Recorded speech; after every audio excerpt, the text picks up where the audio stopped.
সবাইকে আমন্ত্রণ, সব খবরে আপনাদের সঙ্গে আছি আমি ফয়সাল তিরুমের। ঈদের আগেই চালু হচ্ছে বিএনপি সরকারের বহুল প্রতিশ্রুত ফ্যামিলি কার্ড। আপাতত পাইলট প্রকল্প আকারে হতদরিদ্র কর্মহীন নারীরা পাবেন এই সুবিধা। পর্যায়ক্রমে এই কার্ডের আওতায় আসবেন প্রতিটি পরিবারের একজন করে নারী। সকালে প্রধানমন্ত্রী তারেক রহমানের নেতৃত্বে আন্তঃমন্ত্রণালয়ের বৈঠকে এই সিদ্ধান্ত নেওয়া হয়েছে। এদিকে দুপুরে অনুষ্ঠিত আন্তঃমন্ত্রণালয়ের আরেকটি বৈঠকে আগামী মে মাসে 1 কোটি বৃক্ষরোপণ এবং দ্রুত খাল খনন কর্মসূচি শুরুর সিদ্ধান্ত হয়েছে। অর্থনৈতিকভাবে আমরা যাতে সচ্ছলভাবে গড়ে তুলতে চাই। প্রায় 2.5 বছর আগের পরিকল্পনা, নির্বাচনী ইস্তেহার এবং বিভিন্ন জনসভায় কেন এই ফ্যামিলি কার্ডের পরিকল্পনা, এই কার্ডের কার্যকারিতা এবং সুবিধাই বাকি তা তুলে ধরেছিলেন তারেক রহমান। দায়িত্ব গ্রহণের দ্বিতীয় দিনেই এই ফ্যামিলি কার্ড চালুর কর্মপরিকল্পনা ঠিক করতে আন্তঃমন্ত্রণালয় বৈঠক করেন তারেক রহমান। সিদ্ধান্ত হয় ঈদের আগেই পাইলট প্রকল্প আকারে চালু করা হবে এটি। আমরা ক্যাশ টাকা কতটুকু করা যায়, কত দ্রুত করা যায়, সংখ্যায় কি হবে এ নিয়ে আমরা দু একদিনের ভিতরে আমরা ফাইনাল করব। বেশ কয়েকটা জেলাতে কিছু উপজেলাকে আগেই নির্দিষ্ট করা। অগ্রাধিকারের দিক থেকে আমরা এই মুহূর্তে যারা হতদরিদ্র, যারা আপনার প্রতিবন্ধী, বিধবা, এই ধরনের পশ্চাৎপদ যারা, আমরা তাদেরকে গুরুত্ব দিয়ে এগোবো, বাট পর্যায়ক্রমে সবাই আসবেন। ফ্যামিলি কার্ড বিতরণে থাকবে না রাজনৈতিক বিবেচনা। এনআইডি কার্ড অনুযায়ী সরাসরি প্রতিটি পরিবারের নারীদের হাতে পৌঁছে যাবে এই কার্ড। প্রতিটি ফ্যামিলি কার্ডের বিপরীতে কত টাকা দেয়া হবে তা ঠিক করবে অর্থমন্ত্রীর নেতৃত্বে গঠিত উপকমিটি। ইন কাইন্ডস না দিয়ে আমরা টাকা সরাসরি যে ফ্যামিলি প্রধান যে মা, সেই মায়ের কাছে যাতে পৌঁছে যায়, সেই জন্য সরাসরি এটার মধ্যে কোনো মধ্যস্বত্বভোগী থাকবে না, কোনো ধরনের রেফারাল কেউ থাকবে না, সরাসরি তাদের হাতে পৌঁছে দেওয়ার জন্য সবচেয়ে লেটেস্ট আপনার আইটি ভিত্তিকর্তা আমরা যে মাধ্যম সেটা ব্যবহার করব। ফ্যামিলি কার্ডের পাশাপাশি 5 বছরে 25 কোটি বৃক্ষরোপণ এবং জাতীয়ভাবে নদী, খাল, জলাধার খনন পুনর্খননের কর্মসূচি ঘোষণা করেছিলেন তারেক রহমান। বৃহস্পতিবার দুপুরে এই কর্মসূচির বাস্তবায়ন প্রক্রিয়া ঠিক করতেও হয় আন্তঃমন্ত্রণালয় বৈঠক। বন ও পরিবেশ মন্ত্রী জানান, মে মাস থেকেই শুরু হবে বৃক্ষরোপণ। সিদ্ধান্ত হয় বছরে 1 কোটি গাছ লাগানোর। মে মাসে আমাদের শুরু হবে। চারা কোথায় পাওয়া যাবে, মিনিস্ট্রি অফ এনভায়রনমেন্ট ফরেস্টে কত আছে, মিনিস্ট্রি অফ এগ্রিকালচারে কত আছে, এছাড়াও প্রাইভেট সেক্টরে যদি পাওয়া যায় কত হবে, সব মিলাই এবছর আমরা কত বৃক্ষরোপণ করতে পারবো। তবে টার্গেট আমাদের 5 কোটি বৃক্ষরোপণ করার প্রতি বছর। নদী, খাল, জলাধার খননের কাজও শুরু হবে দ্রুতই। কত কিলোমিটার খাল খনন হবে তা ঠিক করবে স্থানীয় সরকার এবং পানি সম্পদ মন্ত্রণালয় সহ সংশ্লিষ্ট 4 মন্ত্রণালয়। 4টা মিনিস্ট্রির একটা কনসার্ন এবং কবে নাগাদ আমরা শুরু করতে পারবো, এটা আমরা এই সপ্তাহে বসে, পরবর্তী সপ্তাহে বসে সিদ্ধান্ত নিব। এবং সিদ্ধান্তটা খুবই গুরুত্বপূর্ণ এই কারণে যে এই কাজটা আমাদেরকে 180 দিনের মধ্যে শুরু এবং ম্যাক্সিমামটা করতে হবে। এদিকে প্রশাসনের গতি বাড়াতে এখন থেকে সরকারি ছুটির দিন শনিবারেও অফিস করবেন প্রধানমন্ত্রী তারেক রহমান। আরিফুর রহমান সবুজ, যমুনা নিউজ, ঢাকা।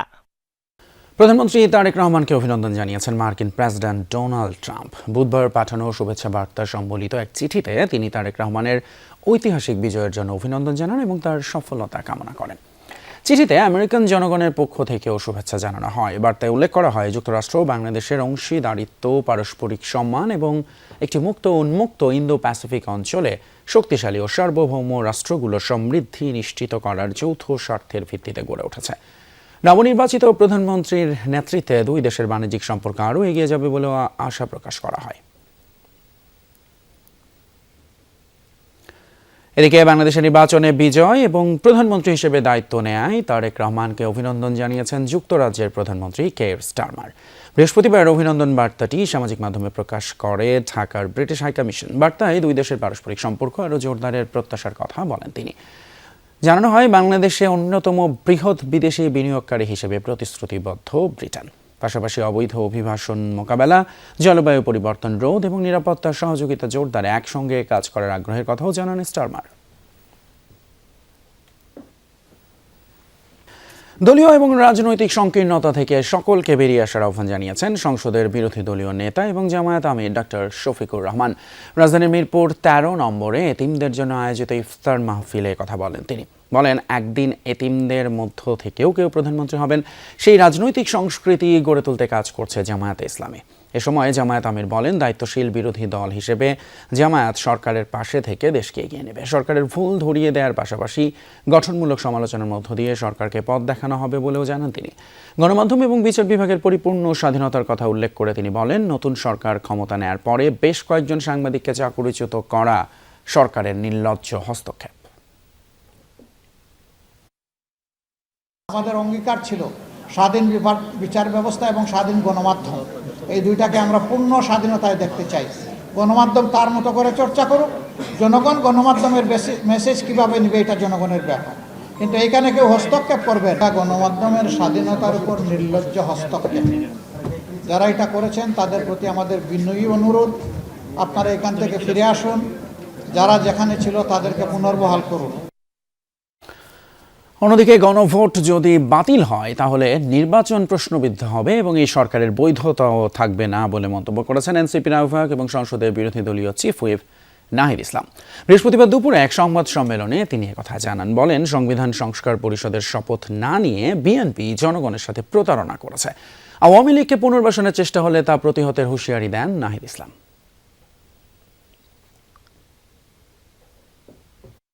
ভুল ব্যাখ্যা দেওয়ার মাধ্যমে, সংবিধানের দোহাই দেওয়ার মাধ্যমে সংবিধান সংস্কার পরিষদের সদস্য থেকে শপথ না নেওয়া থেকে তারা শপথ তারা নেননি, তারা বিরত থেকেছেন। আমরা মনে করি এটি সংস্কারের সাথে প্রতারণা করা হয়েছে, এটি নতুন বাংলাদেশের যে আকাঙ্ক্ষা সেই আকাঙ্ক্ষার সাথে প্রতারণা করা হয়েছে এবং যে গণরায় এসেছে গণভোটে সেই গণরায়কে বৃদ্ধাঙ্গুলি দেওয়া হয়েছে। ফলে যদি গণভোট বাতিল হয়ে যায় ফলে এই পুরো এই সময় সরকারেরও বৈধতা থাকবে না। পবিত্র রমজানের প্রথম দিনের ইফতারে ধর্মপ্রাণ মুসল্লিদের মিলন মেলায় পরিণত হয় বায়তুল মোকাররম জাতীয় মসজিদ। সারাদিন সিয়াম সাধনার পর মাগরিবের আগ মুহূর্তে ইসলামিক ফাউন্ডেশন বাংলাদেশের আয়োজনে জাতীয় মসজিদ প্রাঙ্গণে একসঙ্গে ইফতারে অংশ নেন শত শত মানুষ। মাগরিবের আগ মুহূর্তে সারিবদ্ধভাবে বসে খেজুর, পানি এবং বিভিন্ন খাবার দিয়ে একসঙ্গে ইফতার করেন মুসল্লিরা। অনেকে বলেন, এমন আয়োজন শুধু ইফতার নয়, এটি ভ্রাতৃত্ব এবং সাম্যের প্রতীক। আয়োজকরা জানান, রমজানের শিক্ষা সমাজে ছড়িয়ে দিতেই এই উদ্যোগ।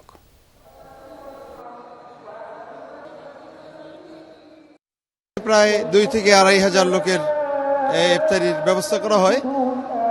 এরপরে আবার লোক সংখ্যা যদি বেশি হয় তখন প্রায় কিছু কিছু দিন 3,000, 3,500, 4,000 পর্যন্ত হয়ে যায়। সমস্ত মুসলমান রমজান মাসে ইফতার একসাথে করার মধ্যে সত্যি খুবই আনন্দের, এর থেকে আর কিছু বলার কিছু নাই আর কি। যদিও ওয়েদারটা একটু গরম ছিল, কিন্তু তারপরও দিন শেষে প্রথম ইফতার সবার সাথে করতে পারছি, এটা আনন্দের। প্রথম রোজায় এতিম এবং মাদ্রাসা শিক্ষার্থীদের সাথে ইফতার করেছেন প্রধানমন্ত্রী তারেক রহমানের সহধর্মিণী ডক্টর জুবাইদা রহমান এবং মেয়ে ব্যারিস্টার জাইমা রহমান। বৃহস্পতিবার বিকেলে রাজধানীর পশ্চিম ভাসানটেক থানা এলাকার জামিয়া কোরবানিয়া তালিমিয়া দাওরা হাদিস মহিলা মাদ্রাসা ও এতিমখানায় শিক্ষার্থীদের সঙ্গে ইফতার করেন তারা। এতিম শিশুরা ছাড়াও এলাকার বয়োজ্যেষ্ঠ নারীরা ইফতারে অংশ নেন।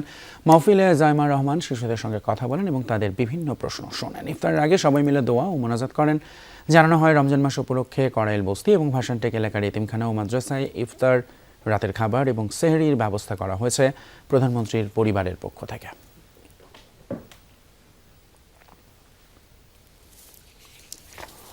প্রথম রমজানে ইফতারের আগ মুহূর্তে রাজধানী জুড়ে ছিল তীব্র যানজট। অফিস ছুটি শেষে ইফতারের আগে বাসায় ফিরতে কিছুটা ভোগান্তিতে পড়তে হয় নগরবাসীকে।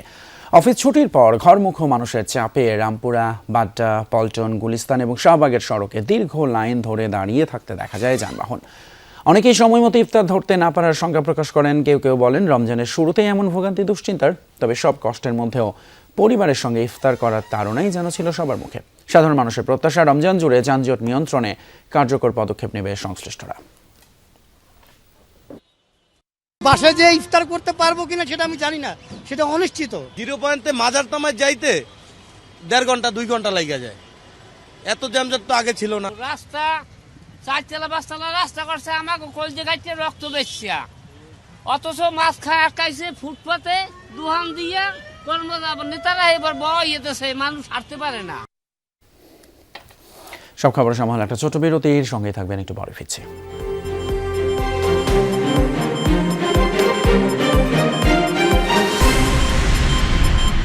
আবার স্বাগত, আপনারা দেখছেন সব খবর। জনগণের ভোটে নির্বাচিত সরকার, তাই বাংলাদেশকে এখন ভিন্নভাবে দেখতে হবে বহির্বিশ্বকে। বৃহস্পতিবার পররাষ্ট্র মন্ত্রণালয়ে অফিস করেই বার্তা স্পষ্ট করে প্রতিমন্ত্রী শামা ওবায়েদ বলেন, মেরুদণ্ড শক্ত এবং বাংলাদেশের স্বার্থ নিশ্চিত করেই পররাষ্ট্র নীতি বাস্তবায়ন করবে বর্তমান সরকার। জানান, বিভিন্ন দেশে বাংলাদেশিদের জন্য বন্ধ থাকা ভিসা পুনরায় চালুর বিষয়ে কাজ করছে পররাষ্ট্র মন্ত্রণালয়। শামা ওবায়েদ জানান, ভারত সহ অনেক দেশের সাথেই সম্পর্কে চ্যালেঞ্জ থাকলেও তা কাটিয়ে উঠবে বাংলাদেশ।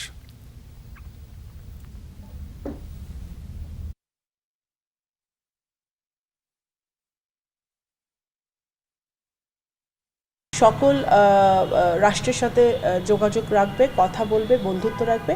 সেই মেরুদণ্ডটা আমাদের অনেক দিন পরে শক্ত হয়েছে, বিকজ আমরা একটি জনগণের ম্যান্ডেট নিয়ে আমরা এসছি। মেরুদণ্ড শক্ত করে আমরা সামনের দিকে এগোতে চাই। বাংলাদেশকে সবার ভিন্ন নজরে দেখতে হবে। শিক্ষা হবে রাষ্ট্রের প্রথম বিনিয়োগ। সচিবালয়ের সংবাদ সম্মেলনে এমনটাই জানিয়েছেন শিক্ষামন্ত্রী ডক্টর আ.ন.ম এহসানুল হক মিলন। বলেছেন, এই খাতে দুর্নীতি বন্ধ, জিডিপির 5% বরাদ্দ এবং শিক্ষক নিয়োগ, পদোন্নতি এবং বদলিতে স্বচ্ছতা আনা হবে। অন্যদিকে 180 দিনের পরিকল্পনায় সড়কে শৃঙ্খলা ফেরানোর আশ্বাস দিয়েছেন সড়ক পরিবহন ও সেতুমন্ত্রী শেখ রবিউল আলম। বলেছেন, গতবারের প্রক্রিয়া অবলম্বনের মাধ্যমে এবার ঈদে মানুষের যাত্রায় স্বস্তি ফেরানো হবে। শিক্ষা খাতে সার্বিক পরিকল্পনা নিয়ে সচিবালয়ে মন্ত্রণালয় সংশ্লিষ্টদের সাথে বৈঠক করেন শিক্ষামন্ত্রী আ.ন.ম এহসানুল হক মিলন।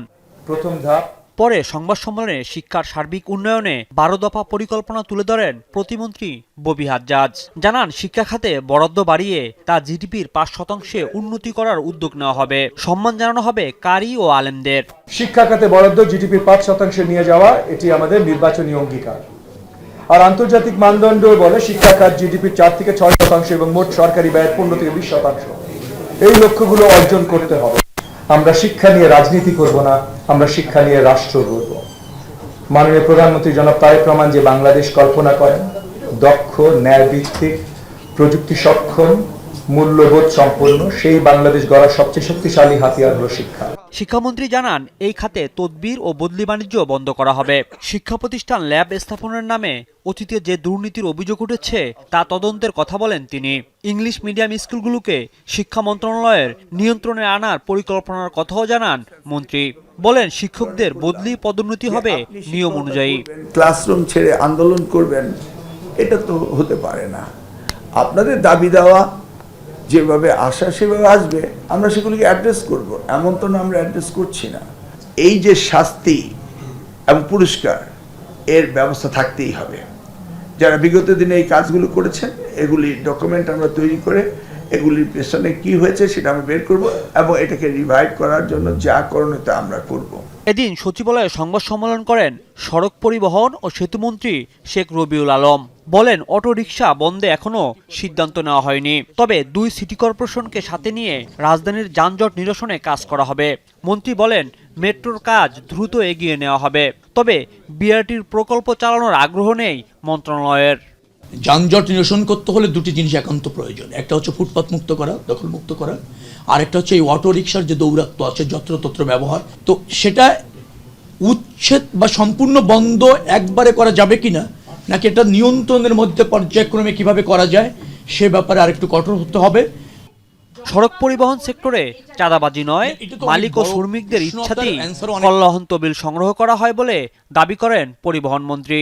বলেন, এই ফান্ডের সঠিক ব্যবহার হচ্ছে কিনা সেটা দেখা হবে। বাইরে থেকে কেউ চাপ প্রয়োগ করে চাঁদা নেবে, অনৈতিক সুবিধা নেবে, সে সুযোগ নেই। রাজীব আহমেদ, যমুনা নিউজ, ঢাকা। ত্রয়োদশ জাতীয় সংসদ নির্বাচনে অযোগ্য প্রার্থীও প্রতিদ্বন্দ্বিতা করার সুযোগ পেয়েছেন, তা সত্ত্বেও নির্বাচন কমিশন তদন্ত করেনি। তারা তড়িঘড়ি করে গভীর রাতে গ্যাজেট প্রকাশ করে দিয়েছে বলে অভিযোগ করেছেন সুশাসনের জননাগরিক সুজনের সম্পাদক বদিউল আলম মজুমদার। তিনি বলেন, গ্যাজেট প্রকাশ করে ইসি হাত মুছে নিয়েছে। বৃহস্পতিবার জাতীয় প্রেস ক্লাবে সুশাসনের জননাগরিক সুজনের সংবাদ সম্মেলনে বদিউল আলম মজুমদার এসব বলেন। তিনি জানান, নির্বাচনের আগে অনেকের বিরুদ্ধে ঋণ খেলাপির অভিযোগ ছিল। তারা আদালত থেকে স্টে অর্ডার নিয়ে নির্বাচনে অংশ নেন। এরকম অভিযোগও উঠেছে যে অনেকে দ্বৈত নাগরিক এবং তারা প্রয়োজনীয় নথি না দিয়ে নির্বাচন করার সুযোগ পেয়েছেন। তবে এখনও সুযোগ আছে বলেও সংবাদ সম্মেলনে মন্তব্য করেন বদিউল আলম। যে এই নির্বাচনটা ব্যাপক সহিংসতাপূর্ণ হতে পারে, কেননা বাইরে অস্ত্রের ছড়াছড়ি এরকম নিউজ আসছিল, বাইরে সন্ত্রাসীরা আছে, বর্ডার দিয়ে অস্ত্র ঢুকছে, এগুলো নিয়ে শঙ্কা ছিল। তবে এই যেভাবে নির্বাচনটা হয়েছে মোটামুটি শান্তিপূর্ণ। এবং এখন থেকে স্পাইসি ক্রিস্পি পটাটা প্রাণ পটাটা একটি স্বনির্ভর বিস্কুট। সরকার পরিবর্তন হলেও আন্তর্জাতিক অপরাধ ট্রাইব্যুনালে চলমান মামলার বিচার নিজস্ব গতিতেই চলবে জানিয়েছেন চিফ প্রসিকিউটর তাজুল ইসলাম। বৃহস্পতিবার জুলাই আন্দোলনের মামলার অগ্রগতি জানতে ট্রাইব্যুনালে যান এনসিপির সদস্য সচিব এবং সংসদ সদস্য আক্তার হোসেন। এ সময় ফাঁসির দণ্ডপ্রাপ্ত শেখ হাসিনা সহ আসামিদের দেশে ফিরিয়ে এনে বিচার নিশ্চিতের পাশাপাশি বিচার কার্যক্রম বাধাগ্রস্ত না করতে বিএনপির প্রতি আহ্বান জানান। বিচারের মতো চলমান থাকবে। সরকার আমাদেরকে সুনির্দিষ্টভাবে কিছু না বললেও আমাদেরকে ইঙ্গিত দিয়েছেন চলমান রাখার ব্যাপারে। যতক্ষণ পর্যন্ত আমরা দায়িত্বে আছি আমরা স্বাভাবিক গতিতেই সমস্ত কর্মকাণ্ড চলমান রাখব। ট্রাইব্যুনালের বিচার বাধাগ্রস্ত না হয়, বরং এই আন্তর্জাতিক অপরাধ ট্রাইব্যুনালের বিচারকে গতিশীল করার জন্য যে ধরনের লজিস্টিক সাপোর্টগুলো প্রয়োজন, নির্বাচিত সরকার হিসেবে সকল ধরনের লজিস্টিক সাপোর্ট আন্তর্জাতিক অপরাধ ট্রাইব্যুনালকে দিতে হবে। কক্সবাজারে ব্যস্ত দিন কাটালেন জার্মান ফুটবল তারকা মেসুত ওজিল এবং তুরস্কের প্রেসিডেন্ট পুত্র। রোহিঙ্গা ক্যাম্পের পরিবেশ দেখার পাশাপাশি ফুটবল খেলেন শিশু ও কিশোরদের সাথে। রোহিঙ্গা জনগোষ্ঠীর শিক্ষা ও জীবনমান উন্নয়নে আন্তর্জাতিক সব সংস্থার সহায়তাকে এগিয়ে আসার আহ্বান জানান তারা। এর আগে উখিয়ার ৯ নম্বর রোহিঙ্গা ক্যাম্প পরিদর্শন করেন বিশ্বনন্দিত এই ফুটবলার সহ পুরো টিম। ক্যাম্পে বসবাসের পরিবেশ, শিক্ষা, স্বাস্থ্যসেবা এবং মানবিক সহায়তা কার্যক্রম ঘুরে দেখেন এবং রোহিঙ্গাদের সঙ্গে কথা বলেন। ১৬ নম্বর ক্যাম্পে টিকা মিউজিক স্টুডিও এবং টিকা কম্পিউটার ও রোবোটিক্স ল্যাব উদ্বোধন করেন। দিনের কর্মসূচির শেষ পর্যায়ে তারা রোহিঙ্গা শরণার্থীদের সঙ্গে ইফতারে অংশ নেন। Bangladesh today, especially in this place, to see the people, to understand the people. As I said before, I wish both clubs all the best. Do all those better in this time of compassion. And I hope having the first iftar with Rohingyas will send a strong message to the whole Muslim world to remember the Rohingyas, to support them. এদিকে Rohingya camp পরিদর্শন শেষে ফেরার পথে দুর্ঘটনার কবলে পড়ে Mesut Ozil এবং বিলালের দোয়ানের বহরের একটি গাড়ি। পুলিশ জানায় বৃহস্পতিবার সন্ধ্যায় কক্সবাজার টেকনাফ সড়কের কুতুপালম এলাকায় ভিআইপি বহরের পুলিশের সঙ্গে গাড়ির একটি অটোরিকশা সংঘর্ষ হয়। এই ঘটনায় ওজিল, বিলাল বা অন্য কেউ আহত হননি। দুর্ঘটনায় অটোরিকশাটি দুমড়ে মুচড়ে যায়। আহত হন চালক। পরে আহত চালককে স্থানীয়ভাবে চিকিৎসা দেওয়া হয়। দুর্ঘটনার সঙ্গে জড়িত অটোরিকশাটি জব্দ করা হয়েছে। বিষয়টি তদন্ত করে প্রয়োজনীয় আইনগত ব্যবস্থা নেওয়া হচ্ছে বলেও জানিয়েছে পুলিশ। অস্বাস্থ্যকর পরিবেশে ইফতার সামগ্রী তৈরি এবং পোড়া তেল ব্যবহার করায় নড়াইলে একটি খাবারের দোকানকে ৪০,০০০ টাকা জরিমানা করেছেন ভ্রাম্যমাণ আদালত। বৃহস্পতিবার বিকেলে শহরের রূপগঞ্জ এলাকার মিষ্টান্ন ভান্ডার ও হোটেলকে জরিমানা করেন ভ্রাম্যমাণ আদালতের নির্বাহী ম্যাজিস্ট্রেট মনোয়ার হোসেন। এ সময় ম্যাজিস্ট্রেট বলেন, পোড়া তেল, বাসি এবং অস্বাস্থ্যকর পরিবেশে ইফতার তৈরির দায়ে নড়াইল মিষ্টান্ন ভান্ডারকে ৪০,০০০ টাকা জরিমানা সহ তেলে ভাজা খাদ্য সামগ্রী ধ্বংস করা হয়েছে। ভ্রাম্যমাণ আদালতের এই ধরনের কার্যক্রম আরও পরিচালিত হবে বলে জানানো হয়। যমুনা ফিউচার পার্কে যাত্রা শুরু করেছে multi brand retail concept club এ। বৃহস্পতিবারের উদ্বোধনী অনুষ্ঠানে উপস্থিত ছিলেন যমুনা বিল্ডার্সের পরিচালক ডক্টর মোহাম্মদ আলমগীর আলম ও কর্ণফুলী গ্রুপের পরিচালক রাইমা চৌধুরী সহ ঊর্ধ্বতন কর্মকর্তারা। গ্র্যান্ড ওপেনিং উপলক্ষে ১৯ থেকে ২১ ফেব্রুয়ারি পর্যন্ত সব পণ্যে থাকছে ফ্ল্যাট 10% ছাড়। উদ্বোধনের দিন থেকে স্টোরটিতে ছিল ফ্যাশন প্রেমীদের উপস্থিতি। যমুনা ফিউচার পার্ক সবসময় মানসম্মত সম্ভাবনাময় ব্র্যান্ডকে ক্রেতাদের কাছে তুলে ধরতে কাজ করে যাচ্ছে বলে জানান আয়োজকরা। দর্শক, ছিল আমাদের আজকের সব খবরের আয়োজন। এতক্ষণ সাথে থাকার জন্য ধন্যবাদ আপনাদের সবাইকে।